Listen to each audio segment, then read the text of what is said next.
Imaginemos invertir, no sé, semanas enteras, millones de euros y el esfuerzo sostenido de los ingenieros más brillantes del mundo en desarrollar una gran idea. Sí, el sueño de cualquier gigante tecnológico. Exacto.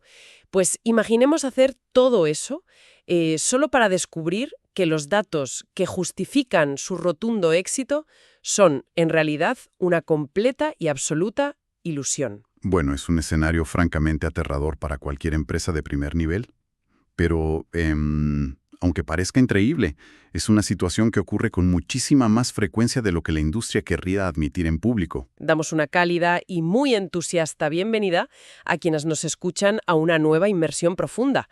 En la exploración de hoy tenemos sobre la mesa algo que suena casi a ciencia ficción corporativa. Totalmente. Es un documento fascinante que nos llega directamente desde las entrañas de LinkedIn. Se titula Detección y diagnóstico automático de experimentos online sesgados. Es una investigación firmada por Nanyu, Chen, Min, Liu y Ya Xu. ¿Y el contexto de este análisis es asombroso, la verdad? Lo es. A ver, estamos hablando de una plataforma monumental que pasó de rastrear 1000 métricas por cada experimento a generar más de 4500 métricas distintas. Con ese volumen tan aplastante de información, el reto ya no es averiguar qué número ha subido o bajado tras lanzar una nueva función. Claro, el verdadero problema es entender exactamente por qué ha cambiado. Eso es, entender si ese cambio es real o un simple espejismo matemático, y yo sinceramente, como analista, soy muy escéptica con cómo se manejan estas cosas a veces. Pues nuestra misión en este análisis exhaustivo es desentrañar precisamente eso. Vamos a explorar cómo las gigantescas plataformas tecnológicas evitan mentirse a sí mismas cuando los datos se corrompen. Que se corrompen más a menudo de lo que parece. Vaya si lo hacen. Veremos cómo han tenido que construir sistemas automatizados inmensos para auditar la propia realidad de sus pruebas A/B. Y lo más importante, cómo este nivel de rigor analítico, casi paranoico diría yo, puede ayudar a que cualquier equipo de producto tome decisiones inteligentes. Democratizando verdaderamente el análisis de datos para no depender de la simple intuición humana, que siempre falla.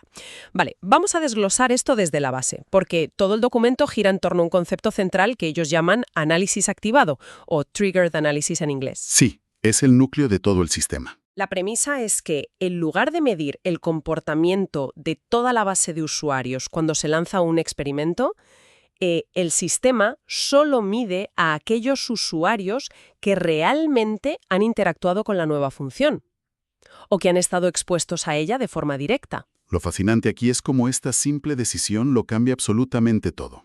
Bueno, a mí aquí es donde el escepticismo se me dispara por completo, porque el propio documento confiesa que, bajo este modelo tan microscópico, cerca del 10% de los experimentos en LinkedIn resultaban estar sesgados o corruptos. Sí, el porcentaje asusta de entrada. Claro, yo me pregunto, si uno de cada 10 análisis está roto de base, ¿no estamos ante una herramienta que es demasiado frágil? A mí me parece fundamentalmente peligrosa. Aislar de forma tan drástica a los usuarios parece la receta perfecta para crear una realidad paralela. Entiendo tu postura, y es una preocupación muy lógica. Pero la fragilidad aparente no anula su tremenda potencia. Soy un firme defensor de este método. Para entenderlo, hay que visualizar el análisis activado como si fuera un microscopio de laboratorio de altísima precisión. A ver, explícame eso del microscopio. Imagina que queremos observar cómo reacciona una sola célula ante una gota de una nueva sustancia. No ponemos bajo la lente toda la placa de Petri vacía. El espacio vacío no nos da información, solo aporta ruido visual que nos impide ver la célula en cuestión. Vale, ¿quitas lo que no sirve? Exacto. El análisis activado hace exactamente eso. Aparta el ruido estadístico aislando solo a los usuarios afectados, amplificando la señal real del experimento. Entiendo la idea del microscopio, vale. Pero si la lente es tan buena, sigo sin comprender por qué el 10% de los resultados son una ilusión matemática. Parece que al enfocar tan de cerca, perdemos tanto el contexto general que terminamos invalidando la prueba por completo. Nos engañamos a nosotros mismos. Ojo, porque la trampa no está en la lente del microscopio, sino en cómo la estadística procesa esa muestra una vez la tienes.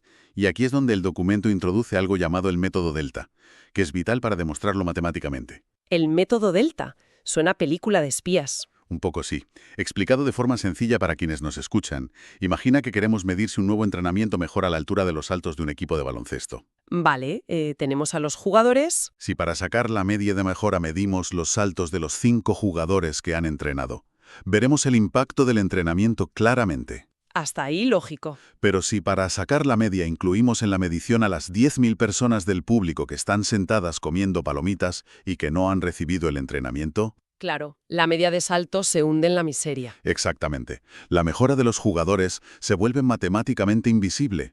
La varianza, es decir, el margen de error y el ruido de los datos, explota. Claro, la señal de los 5 jugadores se ahoga en un mar de 10.000 personas que no tienen absolutamente nada que ver con el experimento. Por eso el texto nos pide distinguir con muchísimo cuidado entre métricas totalmente cubiertas y métricas parcialmente cubiertas. Esto es clave, sí. Una métrica totalmente cubierta sería, por ejemplo, las vistas de perfil en un experimento que solo se activa o se dispara cuando alguien visita la página de un perfil. Si un usuario no visita esa página, el valor es 0. No hay público comiendo palomitas en la grada. No hay ruido estadístico. Cero ruido. Pero luego están las métricas parcialmente cubiertas, como el total de páginas vistas en toda la plataforma. Un usuario puede no pisar jamás la página de un perfil, pero sigue navegando por la sección de noticias, sumando páginas vistas en general. Y si mezclas a toda esa población, diluyes la señal de lo que realmente querías medir. Eso es. El método Delta demuestra que incluir a usuarios no afectados siempre aumenta la varianza. Por eso necesitamos ese microscopio hiperpotente, porque nos da un poder estadístico inalcanzable de otra forma, aunque requiera ser muy meticulosos. Bueno, si aceptamos que necesitamos aislar la muestra a pesar del riesgo, entonces tenemos que entender qué es exactamente lo que la contamina. Aquí es donde se pone realmente interesante, porque el equipo de LinkedIn documenta una categorización fascinante de los grandes errores sistemáticos. Son como los 4 jinetes del sesgo que destruyen los experimentos online. Tal cual. El primero de ellos lo llaman segmentación dinámica, dynamic targeting, y tengo entendido que esto afectó a uno de sus algoritmos estrella, ¿no? Así es, afectó al algoritmo YMBI, el panel de empleos que podrían interesarte. Fue un caso de estudio brutal sobre los peligros de los bucles de retroalimentación en sistemas vivos. Cuéntame los detalles, porque esto tiene miga. El experimento consistía en probar un nuevo modelo para ese panel de empleos, pero este nuevo diseño iba dirigido exclusivamente a buscadores de empleo pasivos. Es decir, personas que ya tienen trabajo y no están buscando activamente cambiar de empresa. Exacto. Resulta que el nuevo modelo era excelente. Tan bueno, de hecho, que lograba que estos usuarios pasivos hicieran muchísimos clics en las ofertas de trabajo. Y ahí es donde la ironía es monumental. Yo lo leía y no me lo podía creer, porque el éxito es lo que rompe la baraja. Al hacer clic compulsivamente en las ofertas de trabajo, el sistema general de LinkedIn los reclasificaba en tiempo real. Eso es. El sistema decía, vaya, esta persona está haciendo clic en muchos empleos. Ya no es un buscador pasivo. Ahora es un buscador activo. Y como el experimento solo admitía a buscadores pasivos, el sistema los expulsaba automáticamente de la prueba. Es alucinante. Los echaban por ser demasiado buenos usando la herramienta. Bueno, yo lo veo más como una lección inevitable en ingeniería de sistemas complejos. Cuando tienes modelos de aprendizaje automático interactuando con otros modelos, estos bucles de retroalimentación se vuelven invisibles hasta que chocan de frente. No es incompetencia, es complejidad. Es complejidad ciega, en mi opinión. Pero el segundo jinete del sesgo que identifican es aún más sutil, y este sí que parece un error tonto. Los periodos de enfriamiento o cool-off. El widget de promoción cruzada para personalizar el feed de noticias. Sí. LinkedIn diseñó un pequeño cuadro promocional para animar a la gente a personalizar su sección de noticias, pero no querían ser pesados, ¿verdad? Efectivamente, a nadie le gusta el spam interno. Para evitar la fatiga del usuario, programaron una regla lógica que decía que si una persona ya ha visto este cuadro demasiadas veces y no interactúa, entra en un periodo de enfriamiento y dejamos de mostrárselo. Hasta ahí una decisión de producto impecable. El problema fue el orden de las instrucciones en el código puro y duro. La primera línea de código verificaba si el usuario estaba en periodo de enfriamiento. Si lo estaba, el sistema lo descartaba antes incluso de registrar a qué grupo del experimento pertenecía. Antes de saber si era del grupo que probaba el nuevo diseño o del grupo de control. Exactamente. Para visualizar el desastre que supone esto para quien nos escucha, Es como si el portero de una discoteca súper exclusiva decidiera expulsar a todos los clientes VIP por una puerta trasera porque ya han venido mucho esta semana. Y lo hace justo antes de que el manager saque el contador manual para registrar cuánta gente hay dentro de la fiesta. Es una analogía perfecta de lo que ocurría a nivel de servidores. Claro, cuando al final de la noche los dueños revisan el aforo para ver si el evento ha sido un éxito, los números son mediocres porque los clientes más leales y activos jamás fueron contados. Están invisibilizando a sus mejores usuarios por una simple línea de código mal ubicada. Una línea. Es lo que en programación llamamos lógica de código invertida. Con solo mover el contador antes de la expulsión, el problema desapareció por completo. Menos mal. Pero esto nos lleva al tercer gran sesgo, los efectos residuales y dependientes. Y aquí entramos en cómo la psicología humana rompe las matemáticas, algo que a mí personalmente me fascina. Aquí es donde la cosa se complica, sí. El documento cita el famoso algoritmo de gente que podrías conocer. Los desarrolladores lanzaron una variante mejorada de este algoritmo. Curiosamente, después de unos días, notaron que la cantidad de usuarios en el grupo que probaba la mejora empezó a ser muchísimo mayor que la cantidad de usuarios en el grupo de control normal. Esto es muy curioso. Es como organizar una cata ciegas de refrescos y ofrecer un nuevo sabor que resulta ser tan increíblemente adictivo que los participantes de ese grupo siguen colándose de nuevo en la sala de pruebas para repetir. Buenísima comparación. Al final del día, cuentas las cabezas y tienes el doble de personas en el grupo del nuevo sabor. El producto es tan bueno que altera la tasa de retorno de los usuarios. Y eso arruina la proporción de la muestra, porque la gente no deja de volver a iniciar sesión, inflando los números de un solo lado de la balanza. Y dentro de estos efectos también mencionan que sufren las dependencias cronológicas. Y esto también tiene tela. Totalmente. Imagina que lanzan un experimento que oculta el salario en la página principal de búsqueda de empleo. Simultáneamente, otro equipo, sin saberlo, está haciendo un experimento diferente en la página final donde el usuario envía su currículum. Claro, son departamentos distintos operando a la vez. Al ocultar el salario en el paso previo, cambias radicalmente el tipo de personas que deciden avanzar al paso final. El experimento de la página de currículum arroja datos incomprensibles. No porque su código esté mal. No, su código es perfecto. Es porque el experimento anterior alteró por completo el flujo natural del tráfico humano. Es una reacción en cadena, un efecto mariposa en toda regla. Y ante esta pesadilla sistémica, porque lo es, ¿cómo se supone que una máquina puede auditar sus propios sesgos sin volverse loca? Bueno, aquí es donde la ingeniería brilla. El equipo creó un kit de herramientas de diagnóstico automatizado. El salvavidas. Literalmente. La pieza central es la prueba de proporción del tamaño de la muestra.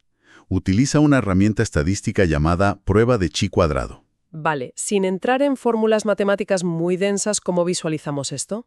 Pensemos en la prueba de chi cuadrado como si lanzáramos una moneda al aire 100 veces. Esperamos que salga cara 50 veces y cruz 50 veces, ¿verdad? Lógica pura, la estadística básica. Si sale cara 80 veces, la prueba de chi cuadrado hace saltar una alarma ensordecedora diciendo, ojo, aquí hay algo que está forzando la moneda. El sistema evalúa constantemente si el volumen de usuarios coincide con la expectativa teórica del 50-50. Pero la genialidad de este kit, por lo que leo en el informe, no es solo que lance la moneda. La clave está en que separa a los usuarios nuevos de los recurrentes. Y esto me parece de una inteligencia brutal. Es la piedra angular del diagnóstico. Porque, a ver, si la plataforma detecta que hay un desequilibrio bestial, digamos un 80-20 en esa moneda, pero resulta que ese desequilibrio solo ocurre entre los usuarios que ya conocen la plataforma, mientras que los usuarios nuevos que acaban de registrarse se mantienen en un perfecto 50-50. La máquina acaba de resolver el misterio sola. Exacto. Nos está diciendo que el código de asignación no está roto. Si estuviera roto, afectaría a todos. Nos está diciendo que el usuario ha aprendido un comportamiento, que se ha vuelto adicto al refresco nuevo y está regresando compulsivamente, creando ese bucle de retroalimentación que decíamos antes. Lograron automatizar esa deducción lógica de forma impecable. Y con ello pasaron de requerir semanas de investigación manual por parte de equipos enteros de analistas de datos a obtener un diagnóstico certero en cuestión de horas. Es un triunfo absoluto. Y menos mal que la automatizaron, porque esto nos lleva de lleno a una de las partes más densas y problemáticas de esta inversión profunda, el emparejamiento de métricas. Hemos mencionado al principio que la plataforma pasó a rastrear 4.500 métricas por cada pequeño experimento. Una cantidad de información abrumadora. Es que mi sentido común me dice que esto es muy peligroso. Si rastreas tantas cosas a la vez, la pura probabilidad matemática dicta que vas a encontrar patrones donde no los hay. El famoso error de tipo 1. Los falsos positivos de toda la vida. Por pura definición hay un 5% de error.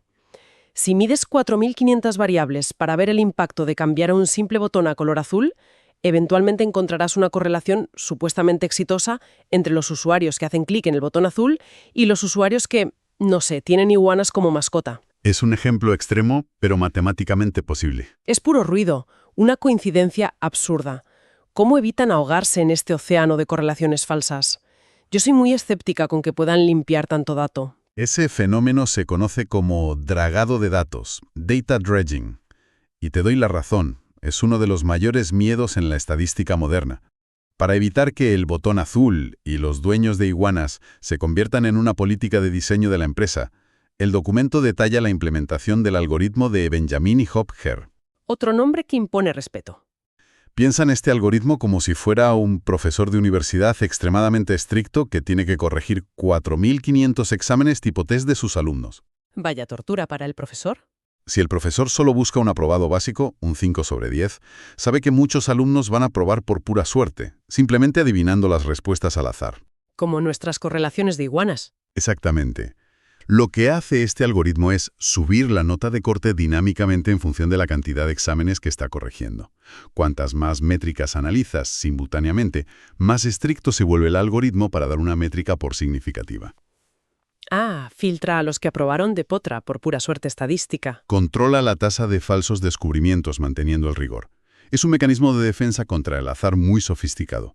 Y además de eso, incorporan la evaluación del efecto mínimo detectable, el MDE. ¿Y esto del MDE qué hace exactamente? Esta métrica hace una pregunta muy pragmática. Incluso si el botón azul realmente hace que los dueños de iguanas hagan más clics de forma comprobada, ¿es ese impacto lo suficientemente grande como para que a la empresa le importe lo más mínimo? ¿O es solo una brisa ligera que no mueve la aguja del negocio? Vale, el MDE asegura que no perdamos el tiempo ni el dinero con mejoras microscópicas que no tienen un impacto real en la facturación o el uso. Totalmente. Filtra la paja del trigo comercial. Vale, entiendo cómo se protegen de las falsas alarmas con el profesor estricto, pero surge otro problema temporal enorme.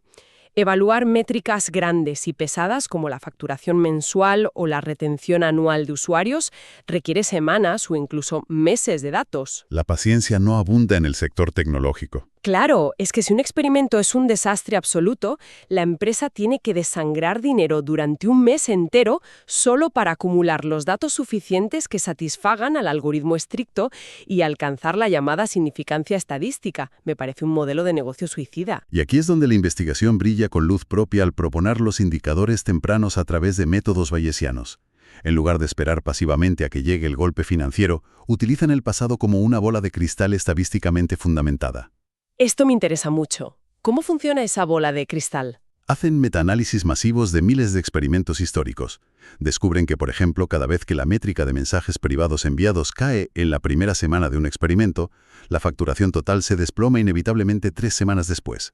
Usan los mensajes privados como el canario en la mina de carbón. Esa es la metáfora precisa. Si el canario deja de cantar, sabes que hay gas tóxico, aunque tú aún no lo respires.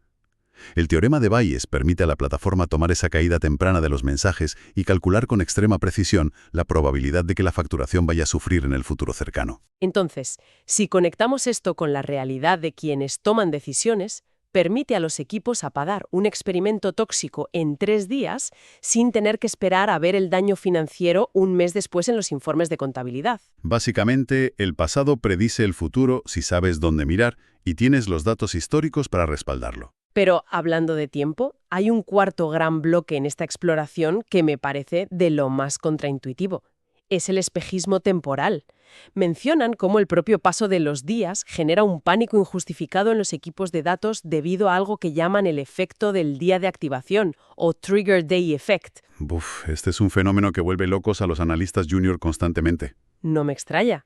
Por lo que leí, el impacto de una función medido en un solo día es drásticamente diferente del impacto acumulado a lo largo de la semana, mezclando conceptos. Frecuentemente, los equipos ven una gráfica donde el impacto positivo de su producto parece caer en picado hacia el abismo, día tras día. y entran en pánico absoluto, asumiendo que el usuario odia la nueva función. Pero la realidad es que la función no está fracasando. Es simplemente una trampa matemática por mezclar peras con manzanas al promediar. Si conectamos esto con el panorama general, la fórmula diferencia el impacto en el día de la activación frente a los días en que el usuario no interactúa. El texto lo ilustra maravillosamente con el ejemplo de las notificaciones de la aplicación. Sí, digamos que LinkedIn te envía una notificación push al móvil un martes animándote a añadir nuevos contactos. Ese martes en concreto, el impacto del experimento es gigantesco. La gente hace muchísimo clic. Ese es el impacto en el día preciso de la activación, el trigger. La señal es puramente positiva. Todo un éxito. Pero claro, llega el miércoles y la aplicación, para no ser pesada, no te envía ninguna notificación. El impacto de su usuario el miércoles es, lógicamente, 0. Y el jueves, 0 también. Como es natural. Como el sistema de análisis promedia el comportamiento acumulado desde el martes, estás mezclando un día de impacto 100 con varios días de impacto 0. Matemáticamente, el promedio total se desploma y dibuja una pendiente de fracaso dramática en la gráfica. Cuando en realidad la función hizo su trabajo perfectamente el día que le tocaba hacerlo. Exacto. Genera alertas de fracaso falsas. Pues el sistema automatizado que construyeron ahora es capaz de reconocer la firma matemática de esta dilución. Detecta que no hay ningún desgaste real por parte del usuario y avisa a los desarrolladores de que se relajen, que todo va bien. Menudo alivio para los equipos. Ahora bien, esto no debe confundirse con el otro gran fantasma temporal de las pruebas AB, el efecto novedad. Y este sí que tiene que ver profundamente con la psicología humana. A los usuarios les fascina un botón brillante y nuevo, un rediseño espectacular de la interfaz, hasta que se acostumbran a él a la semana siguiente y dejan de usarlo por completo. Es el síndrome del juguete nuevo. El impacto real y genuino cae en picado porque la gente, simple y llanamente, se aburre. Sí, la fatiga visual. Pero el algoritmo de diagnóstico tiene que tener muchísimo cuidado aquí. Busca caídas reales en el interés para etiquetarlas como efecto novedad, pero se enfrenta a un factor de confusión enorme: el simple efecto del día de la semana. Claro, el comportamiento en fin de semana frente a un día laborable. Imagina que un equipo lanza una función el viernes. Ven métricas altísimas durante el fin de semana y de repente un desplome masivo el lunes por la mañana. Podrían pensar: vaya, los usuarios se han aburrido de la novedad en solo 3 días. Es un fracaso. Cuando la realidad, mucho más mundana, es que el lunes la gente volvió a la oficina, cerró la red social y se puso a trabajar en sus cosas. No es aburrimiento, es el calendario. Es la vida real interfiriendo con los datos. Y para descartar esto y medir el efecto novedad real, la solución que proponen en el documento me parece elegantísima. Sugieren segmentar a la población y exponer a diferentes grupos a la nueva función en días completamente escalonados. Un grupo empieza el experimento el lunes, otro empieza el jueves, otro el domingo. Eso es. Si todos los grupos, independientemente del día de la semana en que empezaron a ver la función, muestran la misma curva exacta de fatiga y caída de interés tras, digamos, 5 días de uso, Entonces sí tienes la prueba irrefutable de que tu diseño solo era atractivo por ser la novedad. El calendario ya no es una excusa. exactamente. Es la aplicación rigurosa del método científico para descartar variables externas. Es un diseño experimental soberbio desde el punto de vista de la ingeniería. Ciertamente lo es. Y con toda esta densidad de información, de algoritmos, de sesgos y de jinetes del apocalipsis de los datos, vamos a aterrizar los conceptos para que la arquitectura de este documento quede completamente cristalina para nuestra audiencia. A modo de recapitulación colaborativa, el primer gran pilar que hemos destapado hoy es que el análisis activado es un microscopio innegociablemente potente. Pero que requiere la matemática estricta del método Delta para no ahogarse en el ruido estadístico de los usuarios que no participan, aislando correctamente la señal. Así es. En segundo lugar, hemos visto cómo los grandes sesgos, como los periodos de enfriamiento mal programados o los productos que son tan adictivos que rompen el volumen de la muestra. Y recordemos que estos pueden ser diagnosticados si la máquina sabe comparar metódicamente el comportamiento esperado de los usuarios recurrentes frente a los usuarios nuevos, usando herramientas robustas como la prueba de chi cuadrado. El tercer aprendizaje vital es que medir 4.500 variables a la vez es invitar al caos estadístico más absoluto, a menos que tengas porteros muy estrictos como el algoritmo de Benjamin y Hochberg para filtrar los falsos positivos. Y, por supuesto, El inmenso valor de saber predecir si un experimento va a ser rentable a largo plazo, observando los indicadores tempranos, usando a los usuarios del presente y los metaanálisis como una bola de cristal fiable para el futuro. Y por último, hemos aprendido a no dejarnos engañar por el mero paso del tiempo, a diferenciar una simple dilución matemática, que es el efecto del día de activación, De ese verdadero aburrimiento humano frente a lo nuevo, que supone el efecto novedad y que se soluciona segmentando la muestra en diferentes días. Todo esto en su conjunto plantea una pregunta que, a mi juicio, resulta profundamente provocativa para cerrar este análisis. Adelante, te escucho. Hemos explorado hoy cómo estas plataformas no solo recogen billones de datos, sino que ahora poseen sistemas automáticos gigantescos capaces de diagnosticar sus propios errores de lógica en el código.